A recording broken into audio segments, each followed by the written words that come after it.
dovşanın arzuları Çin olsun. Uçuşsun semalara, beyaz göğerçin olsun. Açıp çiçek kırmızı, güneş parlayır par par. Ağıllı kamallıdır bu dovşandan harda var. Kirpilerin sevinci, kuşların dostu dovşan. Kulakları upuzun, yanağı yastı dovşan.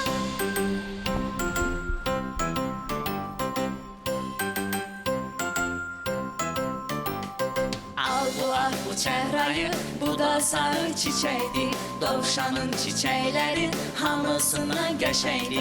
Gül gülüşün sepilsin, çığıra yol açaya. Ne yaxşı senin kimi dost gelip bu dünyaya. Kirpilerin sevinci, kuşların dostu dovşan. Kulakları upuzun, yanağı yastı dovşan.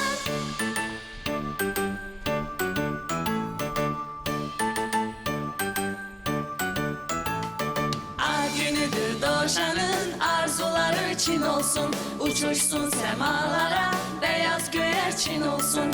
Açık çiçek kırmızı, güneş parlayır par par. Ağıllı kamallıdır bu dovşandan harda var. Kirpilerin sevinci, kuşların dostu dovşan.